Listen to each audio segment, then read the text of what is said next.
Good day, dear participants and guests. We are delighted to welcome you to our new episode of UME UP Startup Experience program. We launched together in collaboration with the Ministry of Digital Transformation, the Ukrainian Startup Foundation, and R&D Center in Stars AI.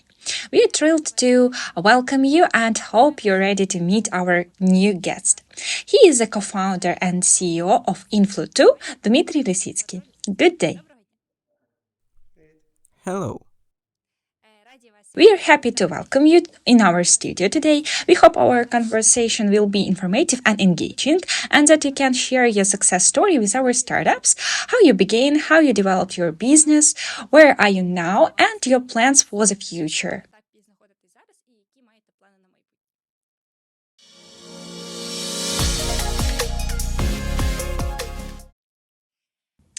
Our interview will consist of several parts. The first will include pre-prepared questions to get you know better and learn a bit about your activities. During this time, the startups can send their questions in the chat for the second round. So let's get started.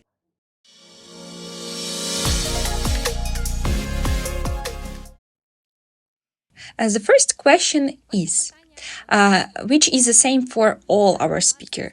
How did the idea for your business came about and where did you start? The idea for our business came from understanding the problems that existed in a previous business. My prior company was called Global Logic. I was one of the co-founders of this company. The problem I wanted to address was the realization that service companies usually grow without any significant impact from marketing. For instance, if there had been no marketing at Global Logic at all, everything would have been fine.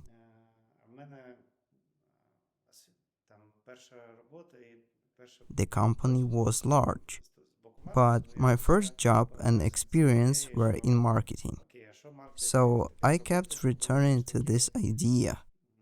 What could marketing do to genuinely help in a situation where a company is selling to large enterprises with long sales cycles, using a sales-driven model with co-marketing?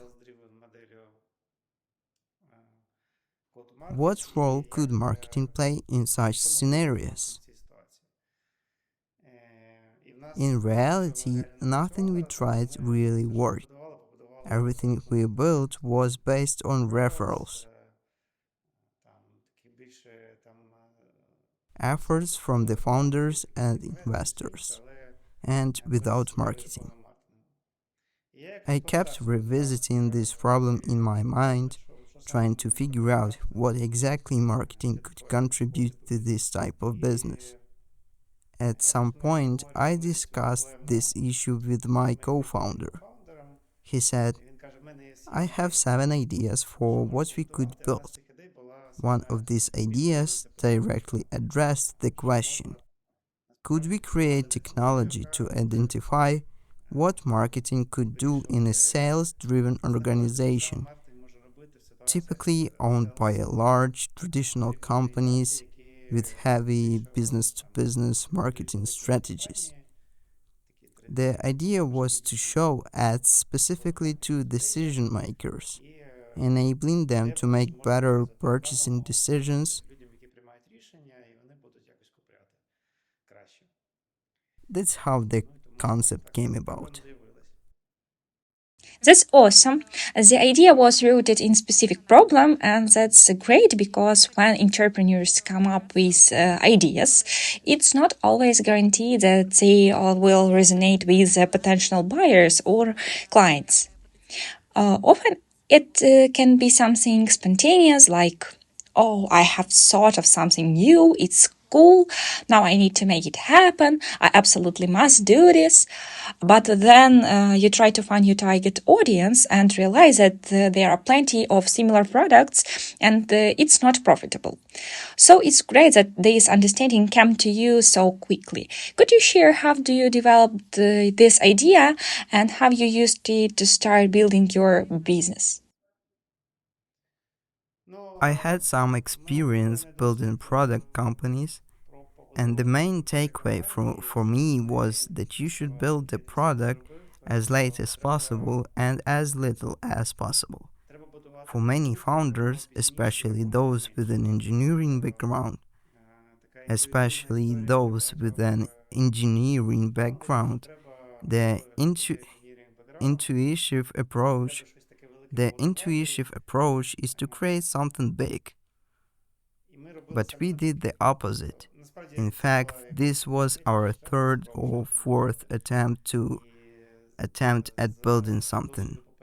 And based on previous experiences, we didn't create much of a product at all. For our first clients, we essentially offered a service. Of course, this approach works best in business to business, but for business to business, it works wonderfully. If you are in B2B, you don't necessarily need to build a product. You can initially operate as a service for your first clients. That's exactly what we did. I had a presentation explaining what we were doing, and we had a service oriented approach in terms of media buying and execution, how to purchase ads. Everything else was handled in Excel and presentations. We didn't have anything tangible. We simply said, here is the service we offer, it will solve this problem for you. This was fantastic because the initial idea was significantly different from what we ultimately built. The process of finding the right message and product involves constant iteration. The code during this phase was just PowerPoint. I changed slides, adjusted how I explained ideas, and that's all we did. For the first 5 months, not a single line of code was written for the platform. Interestingly, the initial idea was somewhat different. We thought we could enhance PR messages by showing ads to journalists. Our first client was my friend Yaroslav Azhnuk from PetCube.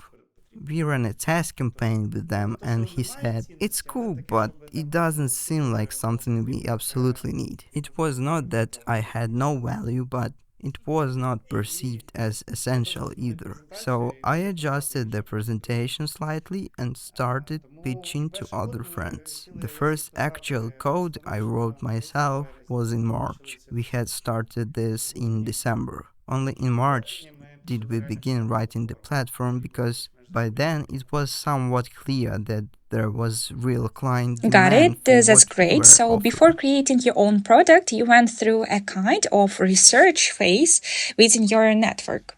That's also a fantastic tool, really. How much did it help you understand the problem and create a real functional product? I believe there is no such thing as a finished product. No product is ever ready. Regardless of how long it's been around or how many clients it has, you always need to challenge the notion that it's ready. A product has to evolve and change. The concept of product market fit that everyone talks about, achieving product market fit,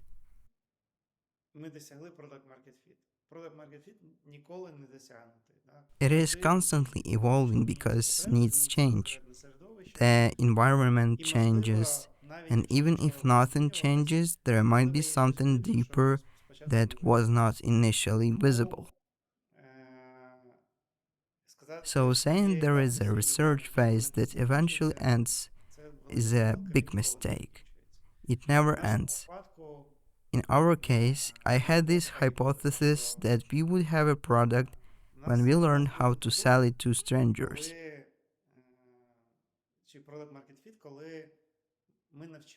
Many people add that when you scale to the point where a random person at a company like Atronet comes along, says, cool, and buys it, that's product market fit. because there are many such people, theoretically you can scale growth. That's how it was for us. We launched in 2017, but at first we sold to friends, experimenting along the way. Around 2018, we started succeeding more consistently and thought, okay, we have product market fit. But a year later, we realized we did not. Many of our clients were leaving, they'd use the product for a while and then stop. That's when I told myself, okay, maybe product market fit is when you get your first renewal, not just when someone buys, but when they continue using the product for years.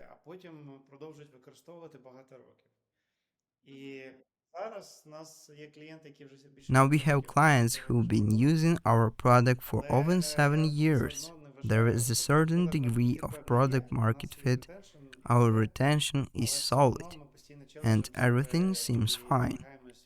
But even so, we constantly challenge ourselves and keep researching what is the client's real problem and how we can solve it better. This search never ends. That's a great idea, honestly, and it reflects reality because we might say a certain phase of research has passed, but it never truly ends. Clients will always have new pain points, and it's hard to hit the mark perfectly on the first try.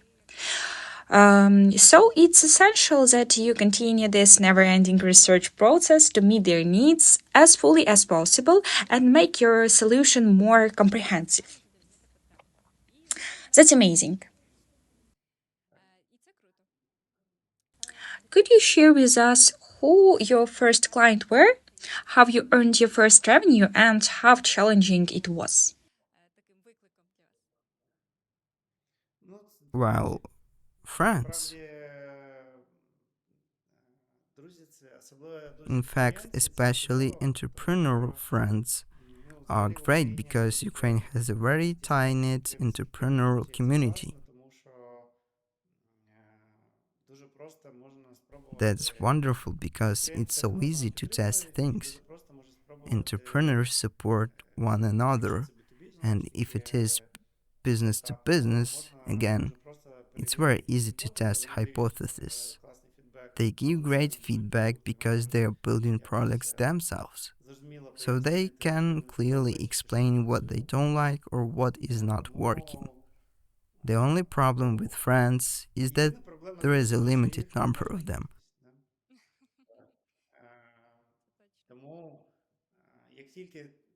Once you realize your friends like it, the next step is whether they are willing to pay money. If your friends like it but don't pay, it doesn't count. They need to vote with their money because money, no matter how close you are, changes the dynamics. Even your best buddy will treat you differently when you ask them for money. That's a very important test. But when they pay and actually use the product, that's fantastic. The next question then becomes, where do you find That's another true. 100,000 friends? That's when you start building your go to market strategy, and that's a challenging and ongoing process. However, there comes a stage when it becomes repeatable. For example, if you have a somewhat predictable process and you can say, I know I'll get 10 clients next month, maybe 10 is not much depending on the business, but you know where to get them and how to acquire them. This is a very important milestone for having a predictable business. It allows you to plan projections for investors, manage financial activities, and scale your team if you need additional resources. It's a qualitatively different stage of life. Absolutely. Now we are curious to know how many people were on your team when you started. Was it just you and your co founder whose idea you built upon, or were there more people involved?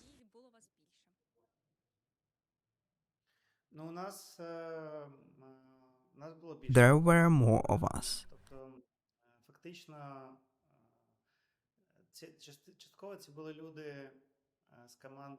Some of the team members came from my partner Volodymyr Mikhailov's network, and he had an ad network called C8.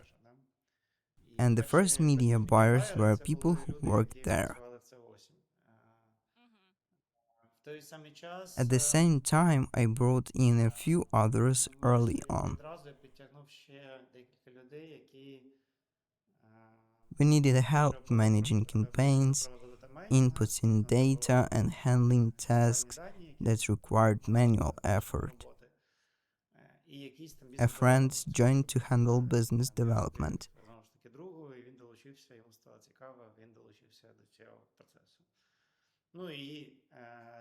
As for engineering, as entrepreneurs often say, there is usually a jack of all trades but master of none in the early stages. I was a bad designer, a bad engineer, a bad salesperson, and bad at customer success. But I could do a bit of everything. Of course, after the first 6 months, the code I wrote needed to be rewritten by a more experienced engineer, someone who had spent their whole life working in that field. That's when we started building our engineering team as well. These were new people. Within about 6 months, we already had a team of 6 to That's 8 great. people. Many entrepreneurs share their early experience with us, mentioning that when you're a startup CEO, you're a little bit of everything accountant, marketer, office administrator, you do it all. We are curious to hear how you delegate responsibilities in the early stages and how to do it effectively to build a great company with a strong team.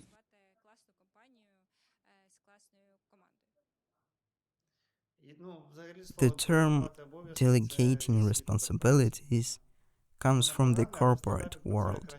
It's not a bad concept, but in a startup, it's better not to think in those terms. When your team is 5, 10 people, everyone dives in and works together. Delegation of responsibilities is a skill that honestly comes very late in a startup, and the later it happens, the better. It is important in your other organizations, but in a startup, you work as a team. Of course, some basic structure is necessary. There should be an understanding of who does what, but generally everyone does whatever they can. And it's crucial to maintain that mindset for as long as possible.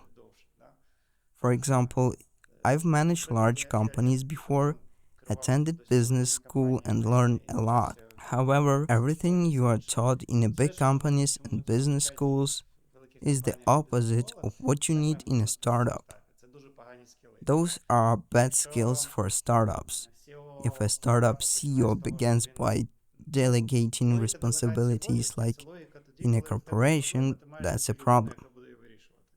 The logic of delegation in a corporate sense is that when you encounter a problem, you find someone to solve it for you. That's a fundamental instinct that is the opposite of what you should do in a startup. For instance, many entrepreneurs think, I've built a great product, now someone else can sell it for me. Again, I'm talking about the business to business world. Consumer facing businesses are very different, with entirely different goals. Here is where two major mistakes often happen. First, the assumption that someone else can handle the go-to-market process. Go-to-market strategy isn't something you can hire someone to do. It's built by the founder. If the founder Absolutely. doesn't know how to create a go-to-market strategy, they need to find a co-founder who can build it for them. This is not something you can outsource. Sales leaders or marketing leaders of various levels of experience typically come into a ready-made model. This is very important. For example, my current CRO is a highly experienced person who has managed large companies and deeply understands people in our industry. But I know that if I had hired him during the first or second year of Influ2, he wouldn't have been successful in that role. When he joined, we already had our first 50 clients, maybe even more. If I recall correctly, we had already lost 30 or maybe 50 clients, so we had accumulated a lot of experience. There were already processes, sales managers doing their jobs. Essentially, any professional you hire from the market comes into something that already exists. They don't typically know how to go from 0 to 1 or start from scratch. The second idea, which is closely tied to why founders need to sell themselves, is that selling is the best customer interview you can conduct. Many people think they need tools, research, and analytics to understand their customers. And while those are great, nothing compares to talking directly with your current or prospective clients. And if you are selling to them, it's even better. You don't have to be an exceptional salesperson to sell something if you truly understand your product. The questions they ask, the barriers they mention, the process of showing a demo, and everything else provide invaluable insights to the product leader. It's an irreplaceable experience. That's why not only is it possible for someone other than the founder to build a go-to-market strategy, but even for product-related roles, founders need to engage directly. For instance, if there are two founders, an engineering product founder and a go-to-market founder, they need to attend the initial meetings together.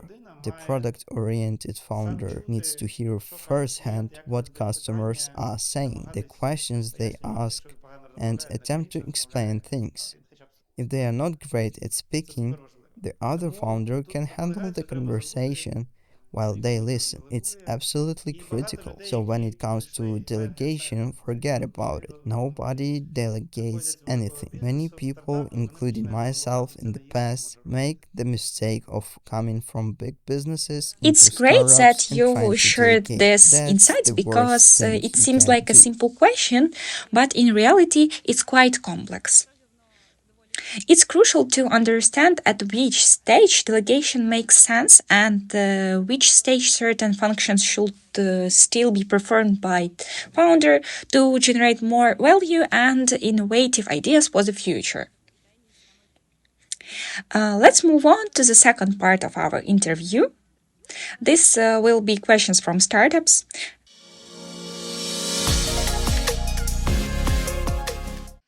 During our conversation, we received a few of them, but before that, let's talk a bit more about your product as it stands today. We know your platform is based on the concept of person based marketing. Tell us more about it. How does it work? It is a very simple idea.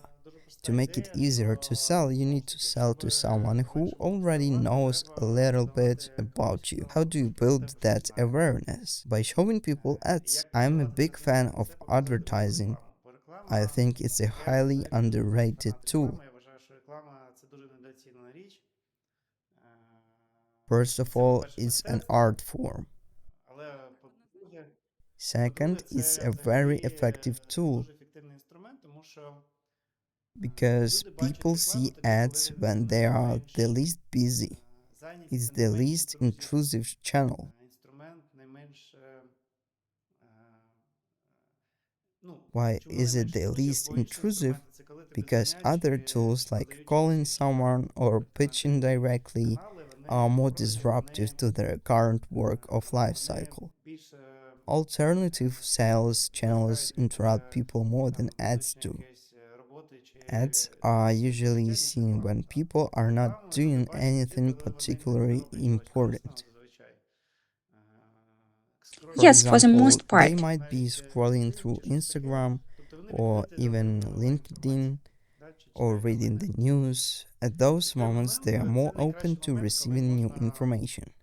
That's the best time to tell them something they haven't heard before and to build basic awareness of your product or service. This connects really well with the rest of the sales process. It becomes much easier to sell to someone when they already know a little bit about you. That's our core idea, and that's exactly what we do. Beyond that, we provide a lot of insights into what people are interested in and what they are not. We track these things and try to understand how this program impacts sales, whether it helps or does not, and how to optimize it. So it's like when you talking with friends about new shoes, and a few hours later you start to seeing ads from stores offering them. Now, it's the opposite. First of all, this is B2B, but if we are talking about shoes, it's somewhat similar. This is actually an important concept that many people don't quite understand. If we think about selling complex products, the demand for such products often already exists.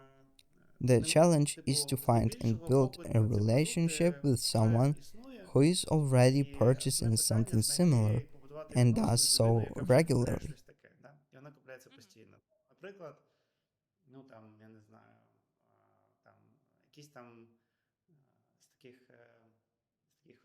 For example, one of our major clients is Snowflake. Snowflake is a data solution that's very popular among developers, an infrastructure tool for managing data. These clients are already using something for this purpose. The main challenge is building awareness of what Snowflake is and how it differs from BigQuery or other solutions they are currently using. This awareness often develops when the individual is not actively seeking alternative solutions. They are using what they know. They are seemingly satisfied with it, or so it seems. Here is an example from my own experience. I recently switched my HR system in exactly this way. We were using ADP in the US, and I kept telling my HR director every month how terrible it was. I said it was a big mistake to start working with them and that we needed to think about finding something better. We'd agree. Yes, we will look into it someday, but we never acted on it. Then one day I saw an ad. Later, someone reached out to me saying, we can solve all these issues much better. Since I was already dissatisfied but I wasn't actively searching for a solution, it was not a situation where I needed to buy something new that very day. The demand in this case is formed based on a problem, but the person is not actively solving it at that moment. This process works a bit differently. We start showing ads and the person thinks, okay, this looks like an interesting solution. I've never heard of it before. Then, unexpectedly, someone reaches out and says, hey, let's talk about this and dive deeper into the issue. And the person responds, sure, let's do it, because they already understand what it is about. This approach works much better than someone randomly calling and saying, we have a fantastic HR system. In that case, the response is Yes, often, exactly. thanks, I'm That's busy right amazing. now, So I it's don't want to actually a talk. very complex process. How did you figure it out? How did you make it work? Did it work as planned from the beginning, or was it difficult to turn this idea into reality? I'm curious because I can't even imagine how these processes are planned and solved. Please share. Well, yes, it's a challenging technical problem. When Volodymyr first said we could do this, I told him it was impossible. But our initial experiments showed that it was, in fact, possible. The question then became whether it would actually work. There was even a thought that maybe advertising doesn't work at all. Many people claim they don't pay attention to ads And maybe that's true, but we didn't know. We could provide a technical solution to show ads to specific individuals, but what if we showed them the ads and they didn't even notice them? No one has really verified if this approach would work. After about a year, we reviewed how it was working for us, and I saw firsthand how advertising influences perceptions. We compared people who didn't see the ads to those who did, looking at conversions and other metrics. I saw that advertising genuinely works. This was significant. First of all, as I mentioned earlier, I love advertising and think it's a great tool. Being really disappointed if I'd been wrong about this. But secondly, it confirmed that the tool itself works. That said, solving the technical problem of showing ads to specific people was a difficult challenge. Initially, we worked on just one platform, then added another, and now we are integrated with about 8 platforms. These were major engineering tasks. But speaking as an entrepreneur, I believe that solving complex problems is one of the best things you can do. Many people think simplistically. Ideally, you should solve a problem that you deeply understand. A lot of people try to build products for someone else. For example, they might think, oh, I know someone who wants to lose weight, so I'll build a product to help them. Yes, because they think it's trendy. Exactly. But if you are not personally involved in that area, you don't really understand the other person's problem. No matter how many interviews you conduct, building a product for others is very difficult. Most successful products solve the creator's own problems. It's even better if you solve that problem for yourself than an industry you have previously worked in. For example, if you have worked in the hotel business, it's great to build products for that industry because you know it inside and out. That's why it's crucial to truly understand the problem and build from your own experience, which is how we started. That's amazing. It's so interesting to hear about such a complex product. When you hear about it, it's hard to even grasp technically how it might work. It really sounds like magic at first. You think, could something like this actually work? It's great that you've developed such an impressive skill and technology. We received a few questions from startups, and one of them is this. Um, there is a startup with a team, and they hear feedback from clients that isn't enough marketing activity, or it feels like there is no marketing presence. Can a co-founder partly take on the role of marketer? If so, could you share where to start? If clients or prospects are saying that something is wrong, don't take it literally. This is a critical point when it comes to products as well, especially in product development. The worst thing you can do is blindly do what clients tell you. That's the worst approach.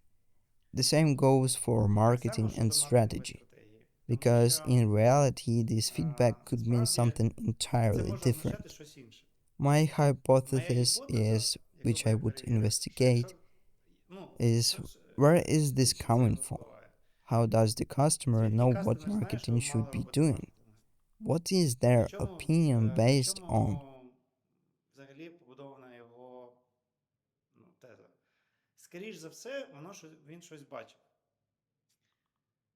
Perhaps. If they haven't seen anything, it's likely because they just didn't notice it. But if they did notice something, it's likely something poorly done. For instance, maybe the ad wasn't of high quality. For many Ukrainian startups, the issue might be that their English isn't great, or something on the website feels incomplete. So the issue is not necessarily that there is no marketer. It's more likely a real practical issue that the client has noticed. And they are hinting at it indirectly by saying, there is a problem with your marketing. It's better to find out exactly what they notice. We had funny situation once where investors also said our marketing was bad. It turned out they noticed we had not updated the copyright date on our website's footer. So when you get such feedback, of course, founders can handle everything themselves and that's fine. But this kind of feedback likely means there is something small or specific that the customers noticed and it's just taking too long to get fixed. You just need to Absolutely, it's address that definitely one possible. small issue. So I suggest paying attention to this. We have another similar question. If we're talking about go to market strategies and there is no knowledge on how to develop one properly, where would you recommend starting and how can this skill be improved?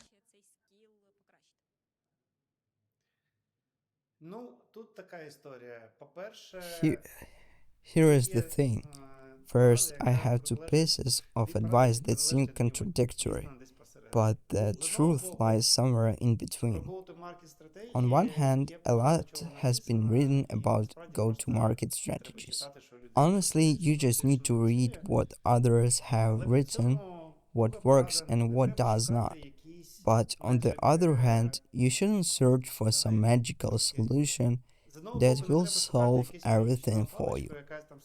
I firmly believe that the go to market strategy and the product are one and the same. A major mistake is building the product separately and only later thinking about the go to market strategy. For the vast majority of successful products, the two are inseparable. Let me give you an example. Facebook.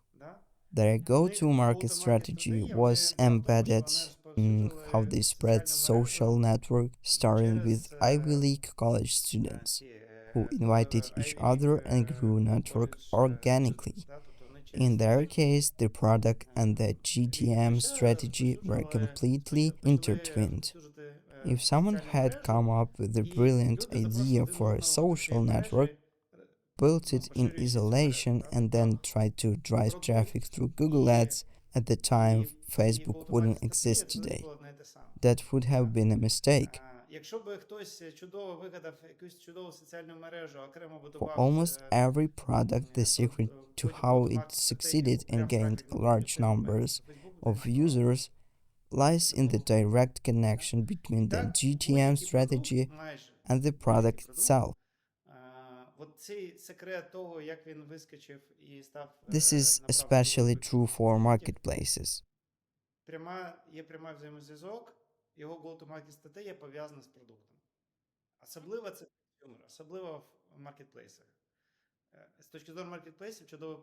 A great example in terms of marketplaces is Airbnb. They started by addressing the chicken and egg problem that all marketplaces face. On one hand, you need properties available for rent, and on the other, you need people who want to rent those properties. Initially, they had to focus on creating property listings, then find an audience for those listings. How did they solve this? They placed listings on their first properties, not on their platform but on other sites. I don't remember exactly where, but they acted as brokers to find customers for their initial listings. And any product, in our case, for example, with our own product, this was very important for us. The idea was that if we couldn't use our product to find clients ourselves, we would never convince anyone else to do so. We had to prove its value through our own experience. So, on one hand, if you are looking for standard tools, I wouldn't search for a magical solution because it's usually about systematic work.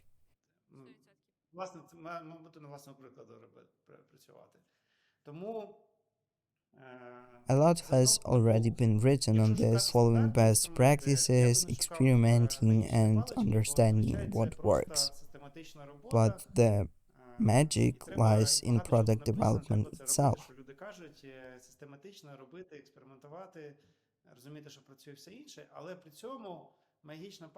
There are many cases where people have a brilliant product idea. I'd put it this way: 9 out of 10 products fail not because the product is bad, but because they don't figure out how to bring it to market. For example, if Alexandra and I decided to build a space program right now, I think we could come up with a fantastic product, but for a space program to work, you need 10 million in funding. The challenge is that if we are not experienced and the challenge is that if you are not experienced in fundraising, it would be incredibly difficult for us. It would be incredibly difficult for us. Elon Musk succeeded because he had prior fundraising experience and the connections to secure the financing he needed. There are products that succeeded because they are capital intensive, and the founders had the resources to make them happen. Why did the Uber win the ride hailing game? Because Travis had access to far more funding than his competitors. These are highly capital intensive products that cannot succeed with limited funds. So, the magic wand lies in aligning the product with the market and understanding what resources it requires. So everything is interconnected. I completely agree with that. It's great that you provide such a detailed answer because this is important for all companies. Everyone is looking for such detailed answer for such strategies, and at some point, everyone faces this question whether they are a startup or an established company. You're always revisiting your existing products while thinking about new ones. This is, in a way, philosophical question. Okay, here's another question. What are the current trends in B2B marketing? What relevant right now? First of all, you have to understand that in B2B marketing, there are two very different universes. A major mistake is when people confuse this and try to apply the logic of one to another. One universe is called inbound, and the other is called outbound. Sometimes you might also hear about product led growth as another category. To put it even more precisely, in business to business, there are products that grow from the bottom up through the product itself, and there are products that grow through sales. These represent very different go-to-market models. Usually, for the first 100 million in revenue, a company follows one or the other. Later, companies integrate both strategies, but initially there is a dominant go-to-market strategy, and these approaches are very different. You can't apply one to the other and vice versa. Most mistakes happen when this differentiation is not recognized. It's actually quite simple to understand which go-to-market strategy is right for a product. The rules are straightforward. If your product can be offered with a freemium model or costs less than $1,000, it should follow a product-led growth strategy. This means the product needs to be not only attractive but also simple to use, so a large number of people will start using it on their own. You can then upsell through the freemium model and gradually build from there. This is where inbound strategies work: SEO, PPC, social media, and all related channels. If the product costs $100,000, you need to hire salespeople and focus on outbound strategies. Selling something like that through inbound alone is impossible. In this case, it's a sales driven approach. From a marketing perspective, the focus here is on account based marketing. Essentially, the key question marketers in this scenario ask themselves is, what's the best thing I can do for my sales team today? Because salespeople are still the ones selling, The product doesn't sell itself. Here, account-based marketing, intent, That's data, an and all insightful the breakdown. related tech It's stacks always dominate. relevant, and figuring this out initially isn't easy, especially for startups. But once you reach this stage, it becomes easier to classify your product and decide where to focus your marketing efforts. Very cool. Tell us in which countries are you currently operating and what are your plans for product development in the future? Got it. We primarily operate in the US. Our second largest market is Israel, mainly because we are a high-tech company and Israel was a naturally next step after the US. In terms of growth, we are expanding and considering new products that would complement what we already offer.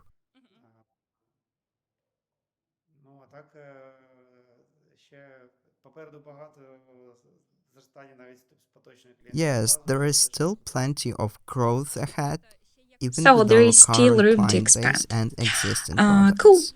How quickly did you find traction in the USA? Was it easy to set up the system to work as it does now? How hard was it to break into the market?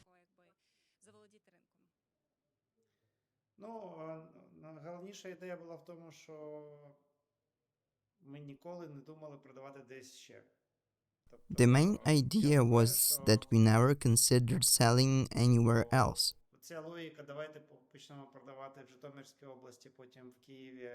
I think the logic of starting small, like selling in Zhytomyr region, then Kyiv, then gradually expanding to Warsaw, and eventually reaching the US, is a flawed strategy. Moving from a smaller, less experienced market to a bigger one is like starting over from scratch. Anything you learn while selling to Ukrainian companies won't work in the US. It works the other way around. But honestly, we are not even planning any international expansion because the US market is so large that it is more than enough for us. This becomes an issue only after you are reaching, say, a billion in revenue, something far in the future. There is no need to think about global expansion anytime soon. So, the best geographic strategy for us was to focus on building a business in a large market like the US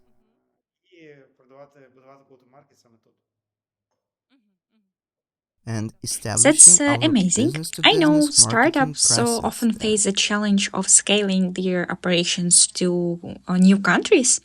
Once they reach that point, they frequently wonder how important it is to have part of their team in the country they're expanding to. Is it possible to run a business in another country without having part of your team here?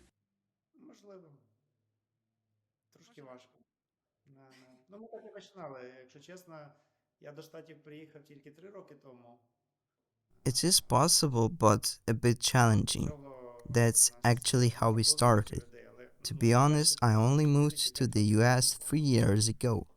Before that, we had a few people there, but for the first 4 or 5 years, we didn't have anyone at all. The key issue is understanding the culture, the market, and everything else. It's very difficult to grasp these things without spending at least some time in the target market. The local context matters, and the longer you are there, the more people get to know you in that geography, which improves your sales. That said, it's not impossible to sell in the US without being physically present. Nowadays, everyone is used to Zoom and remote sales. You can close $100,000 contract without ever meeting the person in person. It has become much easier, By the way, this was always somewhat the case in the US. I remember when we were at Global Logic and thinking about sales strategies, even if you are in New York selling to someone else in New York, you are likely to communicate over the phone. Nobody wants to waste time traveling across the city for a meeting when you can just connect over a call. This was long before Zoom and online sales were a thing. People in the US were already using the phone extensively and in-person meetings were not very common. Now it has become even easier, so while you don't need to be physically present, you do need to understand the market, what's happening there, the niches, the local Exactly. mindset That's and such a great culture. But story. to Many grasp of our these startups things, often you wrestle don't with these necessarily questions, need to so be it's helpful physically to hear located your there. perspective. It's great to see that it's possible to grow a company even if you're located elsewhere. It shows how the world can become more adaptive.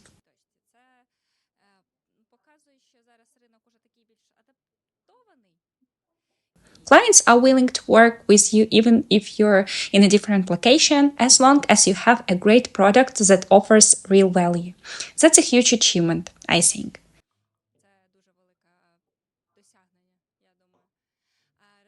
Tell us, do you use artificial intelligence in your operation? We know it's been a major trend over the past few years, and nearly year every other company claims to incorporate AI. What's your take on this?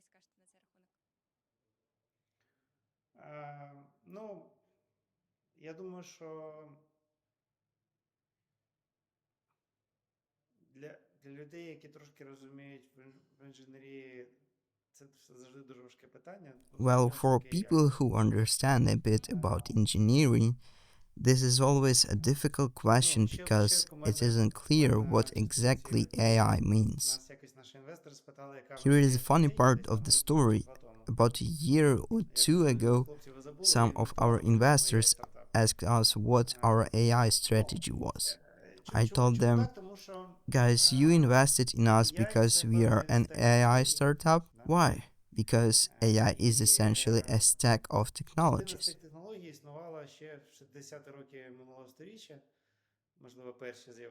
Some of these technologies have existed since the 1960s, maybe even earlier, and they've been evolving ever since. Many of these technologies are in use today. So, pinpointing the exact moment when something became labeled as AI is tricky. For example, we've been using machine learning from the very beginning as a part of our tech stack before large language models appeared. What we called AI was essentially anything involving machine learning. Then something happened, suddenly certain technologies stopped being considered AI. And now generative models built on large language models or NLP models are labeled as AI. Everything else apparently is not AI anymore. Maybe in 2 years, predictive models, which look promising now, will no longer be called AI. There is currently a lot of interesting research on making LLMs more suited to mathematical or statistical analysis and fine-tuning them to work better in those areas. It is possible that the models being built now will no longer be considered AI in a couple of years, so this is a deeply philosophical question. Our perspective is that we have a set of tools, a variety of mathematical models. You need to be fluent in understanding what these models are, how they work, and constantly ask yourself from a product strategy standpoint, what problems can we now solve for our clients that we couldn't solve before because we lacked the tools? This is crucial because what seemed impossible to solve 3 years ago might now be possible. It is important to challenge yourself and use these models. Whether you are using AI or not depends on how you define it. This can be compared to the emergence of the term cloud. At one point, there was a distinction between cloud and on-premise solution. Now, no one talks about it anymore because everything is cloud-based. There was also a time when there were many big data startups. Most of them disappeared, but in reality, almost every startup today involves big data. Even founders who are not technical might not realize they are running a big data startup. I think that in 5 years, founders might not even know they are running an Absolutely. AI These based startup technologies are evolving anymore, so even if they quickly. are, simply Something because the becomes a term will trend, become but so that doesn't commonplace. necessarily mean it's the most useful tool. What's great about AI now is that it's being used to simplify routine tasks. I believe this function is something everyone should utilize regardless of their role or profession. AI can make many things easier. Writing texts, generating responses to questions, or helping to study a topic.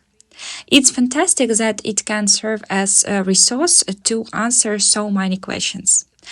But of course, it's important to verify its output as mistakes happen, especially with machines.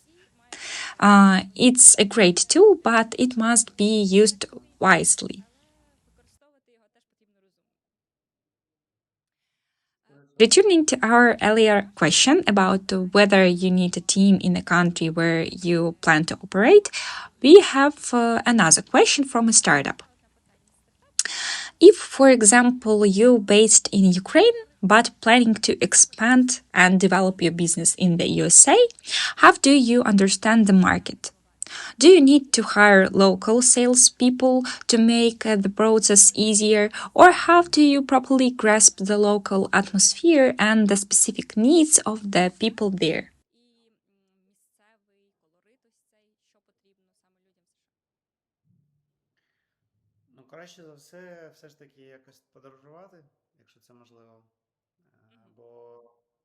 The best way is to travel, if that is possible. We often don't realize, tying this back to AI, Jeffrey Hinton, one of the pioneers of modern AI, said in an interview that his initial goal was not to create AI, but to understand how the human brain works, drawing a parallel just as we've learned a lot about how neural networks function. We've also learned about how our brains process information.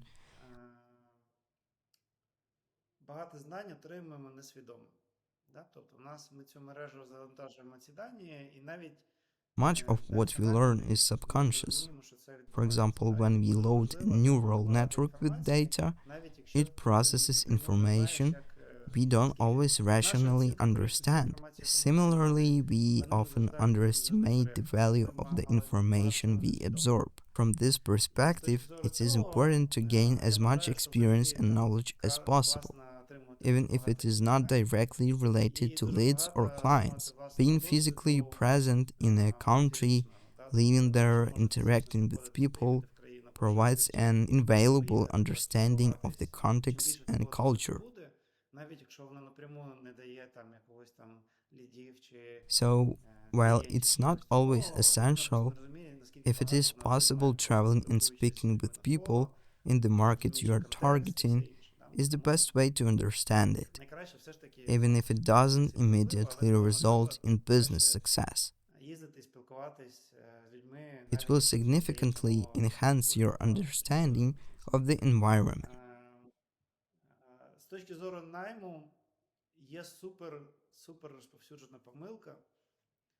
Regarding hiring, there is a very common mistake.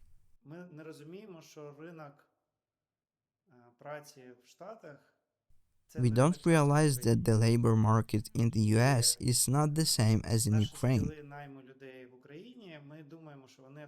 The skills we use to hire people in Ukraine don't automatically translate to hiring in the US. This is especially true for founders and entrepreneurs who tend to be a bit overconfident. You need a high level of self-confidence to be an entrepreneur. That's one of the predictors of entrepreneurial success. But any truly rational person wouldn't choose to be an entrepreneur in the first place. To be an entrepreneur, you have to misunderstand something about the world. If someone fully understands all the problems, they would never become an entrepreneur. This self-confidence applies heavily to hiring and recruiting as well. For example, if I've been great at finding amazing developers in Ukraine, I might assume I'll find equally great specialists in the US. That's a huge mistake. Hiring in the US is extremely challenging and requires experience and learning. 99 of people who say they've hired salespeople in the US find that it doesn't work. They don't even realize who they've hired. Sometimes these hires haven't even done sales before, and you wouldn't know. Good talent is abundant in the US, but great people have many amazing opportunities available to them. The fact that a Ukrainian startup wants to hire them doesn't change anything in their lives.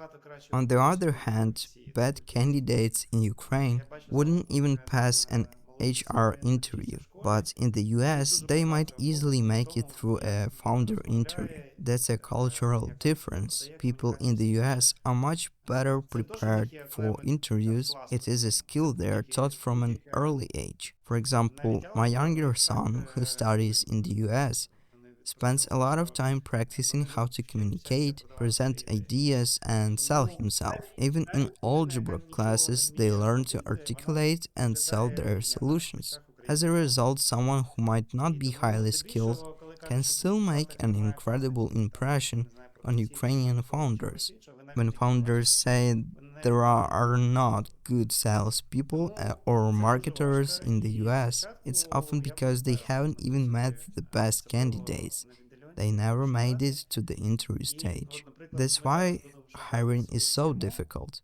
At the beginning, I wouldn't aim to hire remotely in the US, especially for critical A roles. whole For year? instance, we are currently looking for a new CMO, and I've set a realistic goal. It will take me a year to find the right person. Yes, I have mentally committed to spending that much time. I won't set unrealistic deadlines like finding That's someone such an in a interesting month or topic. two. I'll take as much time We as often needed to find think the right hiring should person be for the job. straightforward, but it turns out it's entirely different. It depends heavily on culture and mentality. What might seem like an excellent skill set in one country should be entirely different from what's valued in another. In the USA, hiring standards are often much higher than we might expect in Ukraine. That difference creates a significant challenge. I completely agree.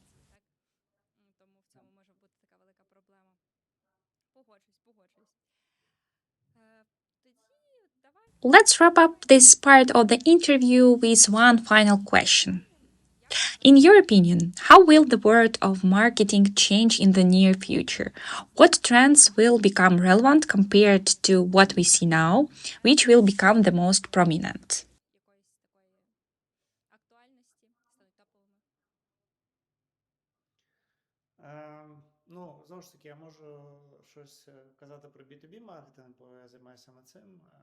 Again, I can speak specifically about B2B marketing because that's my area of expertise. And I think the most important thing to understand is that it won't change quickly.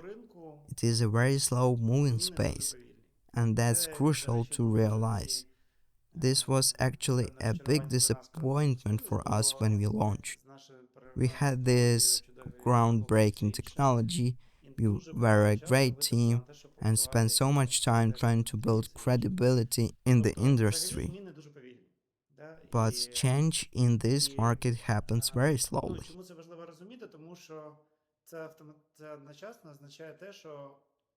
Why is it important to understand this? because it means that many things that worked 5 years ago still work perfectly fine today. There is no need to search for a magical solution to do something revolutionary that hasn't been done before. Often, success is about building a system that works. Of course, some things have shifted. For example, email marketing worked wonderfully 20 years ago. You could send beautifully crafted emails and people would read them. Or there was a time when creating great content meant everyone would read it eagerly. That's changed. Now the noise level is so high that people have mostly stopped reading emails from marketers.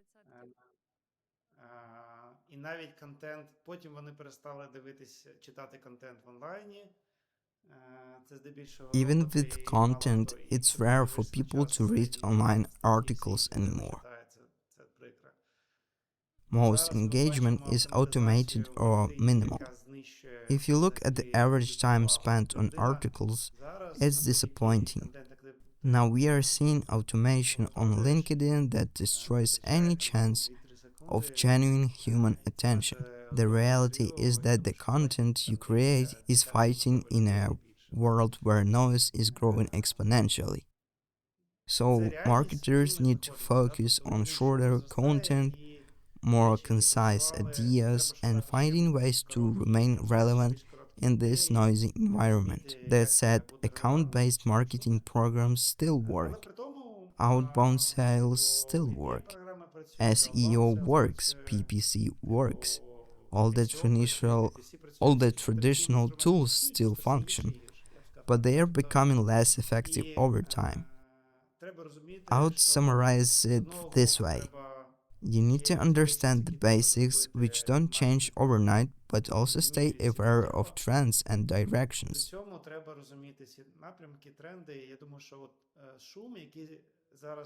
For instance, the noise generated by tools powered by artificial intelligence is skyrocketing. AI now enables people to generate poor quality content, excuse my language, faster and in much greater quantities than ever before. Endlessly, I think anyone who has worked in SEO has already used artificial intelligence to generate content. Now we are starting to understand what's coming for SEO and so on. I believe a major trend in marketing is the realization that traditional tools and channels still work, but their effectiveness is gradually declining due to the increasing noise. The Exactly, key question absolutely. is how But you to stay mentioned relevant that in amidst B2B, all this things move noise. That's the more most slowly, important and challenge. even strategies that worked 5 years ago still work now. I said that in a way, this is a plus, but part of the work remains at the same level and continues to be effective. That's great because in some industries, everything changes so rapidly that you constantly have to update, and update again. This can be a downside because companies sometimes physically can't keep up with the trends. But when you have a stable foundation that always works, it's an advantage. It ensures that you still have clients while you adapt to changes, and the tools that have worked for a long time continue to provide support.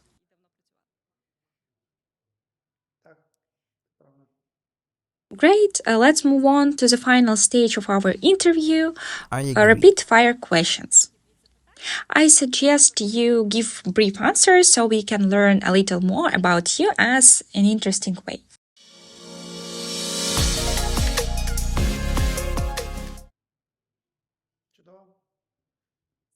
These questions aren't all work related, so it will be fascinating to Perfect. hear your thoughts. The first question is: which thoughts leader inspires you?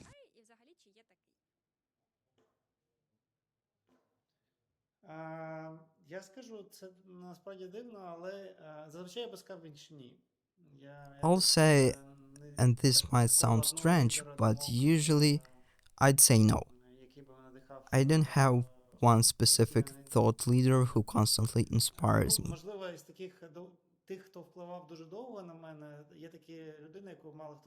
However, if I had to name someone who has had a long-term impact on me, it would be a person not widely known, William Duggan. He's a professor at Columbia where I studied, and his thinking about strategy has probably inspired me the most over time. If we look at the past 20 years, he's the person who has influenced my work the most. But now we are starting a very interesting project with someone else,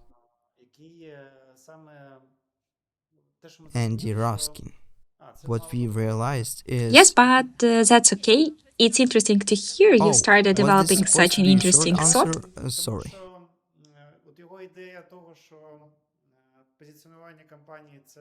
Well, yes, Andy Ruskin, because his idea that a company's positioning is essentially its sales presentation really resonates with us. If you have innovative products, they need to change the game.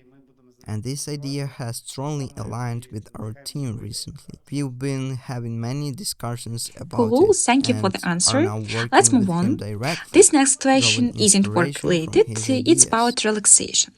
What type of rest do you prefer, active or passive?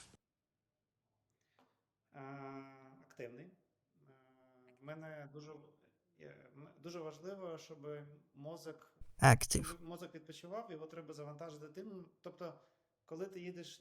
Yes, it is important for the mind to rest, and the best way is to engage it in something else. For example, when you are riding a motorcycle or snowboarding, it's impossible to think about work, whether it's doing CrossFit or playing music. I That's look for great. It's activities that essential completely to disconnect me recharge. from work and bring a sense of Cool. harmony. Here's another interesting question.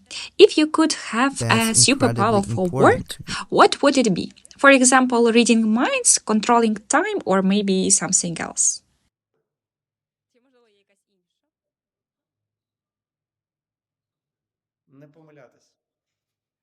Oh, that's definitely a superpower, and it doesn't happen often. To never make mistakes.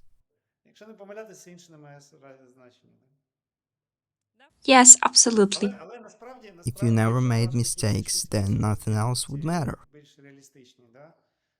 But realistically, if we talk about more human superpowers, I'd say the ability to admit mistakes is what I value in myself and my team. It is impossible not to make mistakes, but if someone can quickly recognize their mistakes, it is crucial, especially in a startup. Mistakes are part of the process, so it is incredibly important to understand what went wrong and fix it quickly. While it might not be a Exactly. superpower, And it's it something is that's an closer essential to each skill of that us, can especially replace many important other for abilities. startups. Definitely.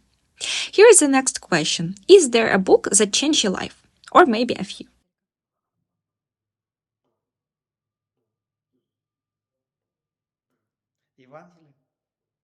Oh, really? That's interesting. Most people The immediately name Gospels. something scientific. We've only had one person mention fiction, so it's surprising.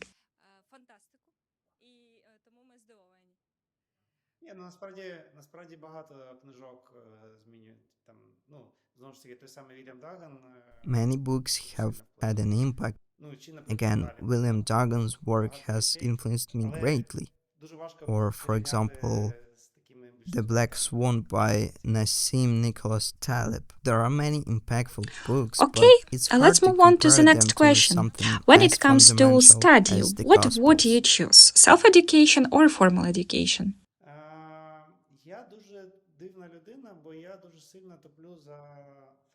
I'm a bit unusual because I'm a strong advocate for formal education, especially classical education.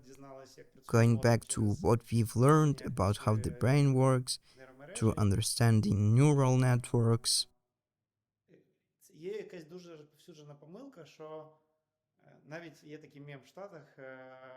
there is a common misconception, even a meme in the US that says, I'm so thankful for learning algebra, but now I need to do my taxes. People constantly try to reduce education to practical skills. And yeah, practical skills are important, but if we compare it to sports, a person lifts weights not because they want to lift weights forever, but to build strength. Later, that strength can be used to lift luggage, move tables, or carry furniture, but the process involves lifting weights. It's the same with education, it's particularly crucial at a young age. Even later in life, it is important to engage in intellectually challenging exercises. While algebra or special analysis might not seem directly applicable to life, these exercises train the brain to think. For example, I frequently use applied mathematics I studied in university. But even more fundamental concepts train the brain to approach problems logically. Modern models like AI work the same way. They solve various problems during training and become unexpectedly capable of solving broader, more universal problems. The same applies to our brains. Education is not about acquiring specific skills, it's about forming an understanding of the universe and developing the ability to solve problems. The nature of those problems will evolve. Especially in today's fast changing world, teaching someone practical skills they'll use in 20 years is impossible because everything will be That's different then, absolutely but the true. It ability will to always be think relevant. critically I will completely remain agree. relevant Okay, 20 let's years move on from to the now. next question. What's the number one value in your team?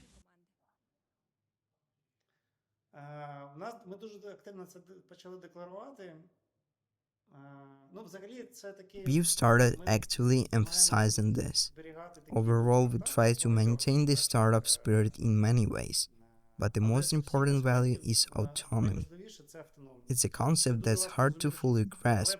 The simple idea is that we are a distributed team and we like to describe ourselves as an adults only company. This means our company is for mature individuals. We expect every team member to be self sufficient, able to manage themselves, recognize what they are missing, handle their time and tasks, drive processes, and take responsibility for them. We don't have and try not to hire people who need to be told what to do. If someone joins and says, "Tell me what to do," they are not the right fit for us. This is a very important value for our organization, and we work hard to uphold it. That sounds very interesting. I'd say it's a mature approach to team building because you can reach such format right now from the start. It's great that you now have the opportunity to operate this way.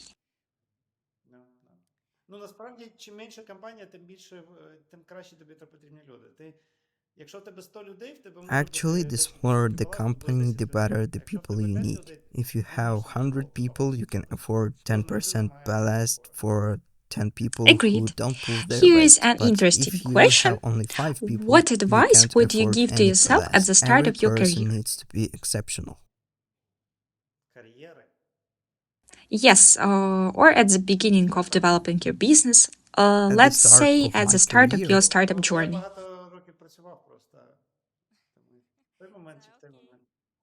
I spent many years just working.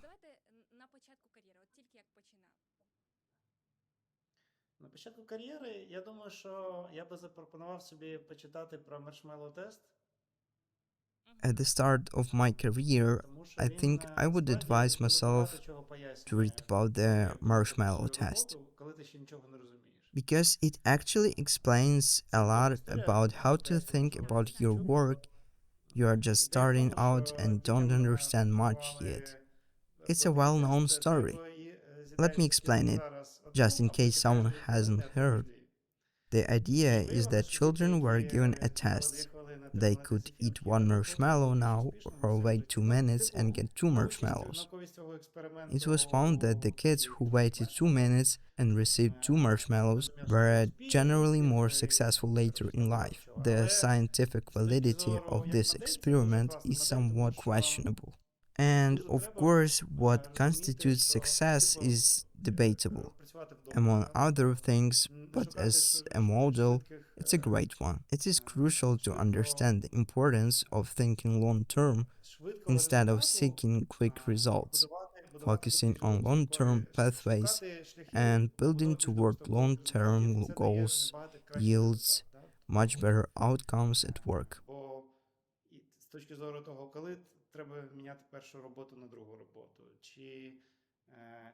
This also applies to decisions like when to change jobs or when you help someone not because you need something from them, but because you understand it's important for your role in the organization or a broader context. This way of thinking can transform a lot when you are just starting out and don't yet understand the bigger picture. That's great. It's a very interesting piece of advice and fascinating that it's based on a specific theory. I have two more quick questions. The first is, what habit would you recommend every entrepreneur to develop during their journey?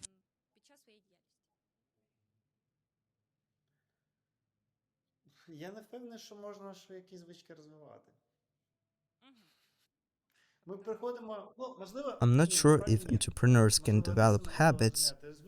Well, maybe not a personality trait, but a habit, yes. I'd say the habit of carving out free time. As an entrepreneur, you always have more work than time, and you can't get everything done. Sometimes that's just the reality. But there is another issue that arises over time.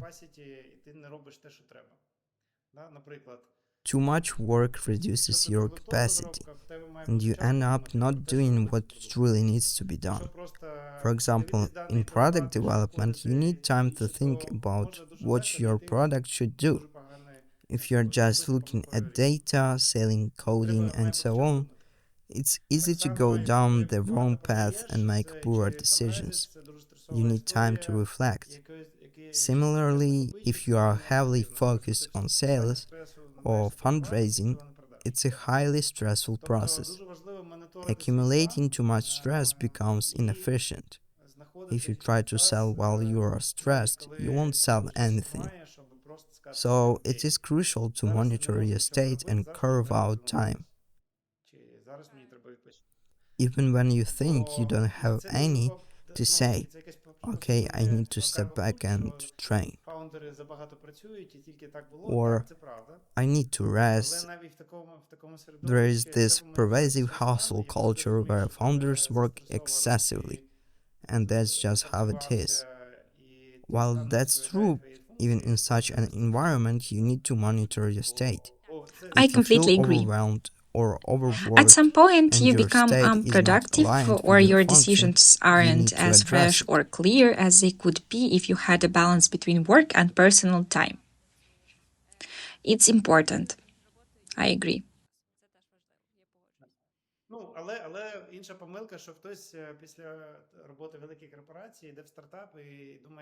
But the opposite mistake is when someone leaves a big corporation, joins a startup, and expects to have a work life balance. There is no such thing as work life balance in a startup. All right, Is the now we other move on to the extreme, final it simply and doesn't most crucial exist. question of this round. What's your advice for startups in one word or one sentence? Awesome. Indeed, the strength, Hold success, on. and inspiration. That's a great advice. Thank you. We will really appreciate this fantastic conversation. It was a pleasure to talk, learn some great insights, and hear your interesting stories. It was both enjoyable and fun. I think the startups are also glad they joined today and had the chance to hear these amazing stories. We also invite you all to join the upcoming episodes of our program, UME UP Startup Experience. Subscribe to our channels, like the videos, share them with your friends, and invite them to join.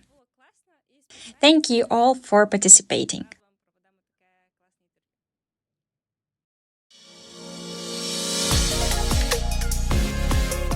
Thank you for